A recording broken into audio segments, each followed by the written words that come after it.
महाराष्ट्र धारण जमिनीच्या तुकडीकरण आणि एकत्रीकरणाबाबतच्या नव्या विधेयकातील काही अटींमुळे शेतकऱ्यांना घर, गोटा किंवा विहीर बांधण्यासाठी अडचणी निर्माण होत आहेत। ग्रामीण भागात ही समस्या मोठ्या प्रमाणात निर्माण होत असल्याने सरकारने शेतकऱ्यांना दिलासा मिळण्याबाबत तरतूद करावी अशी मागणी काँग्रेसचे गटनेते आमदार सतेज पाटील यांनी विधान परिषदेत केली आहे।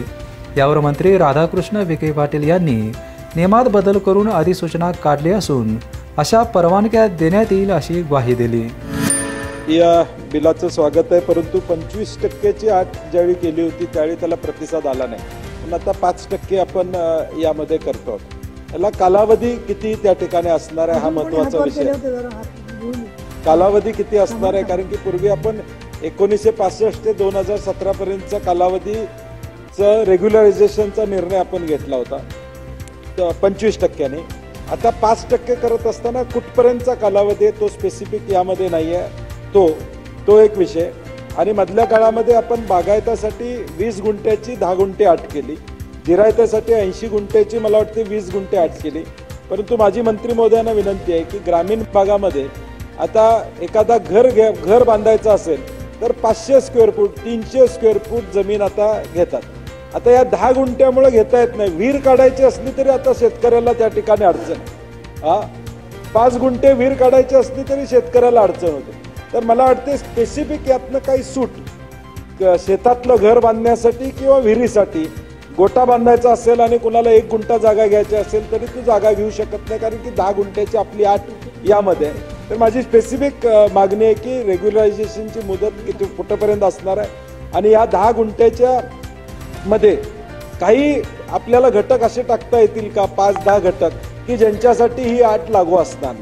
व्यवहारासाठी प्लॉटिंगसाठी आपण हे करताय ते मान्य आहे आम्हाला, प्लॉटिंगसाठी करताना 10 गुंठे असलं पाहिजे त्याच्याबद्दल दूर, पण तो स्वतःसाठीच आपण करत असताना मात्र ही अट फार ग्रामीण भागामध्ये आता अडचणीची त्या ठिकाणी ठरू लागलेली आहे।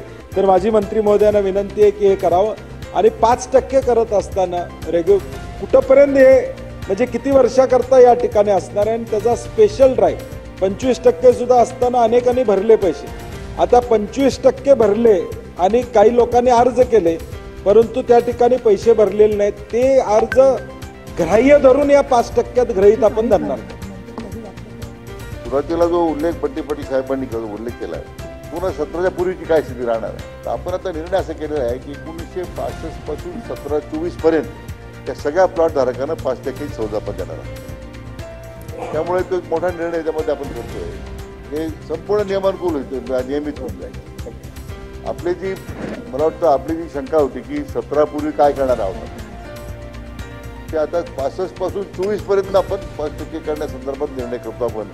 त्यामुळे मला वाटतं मोठ्या प्रमाणात या सगळ्या नागरिकांच्या सामान्य नागरिकांच्या करता एक फार मोठी त्यांना जी अडचण होती ती दूर होईल अशी अपेक्षा आहे।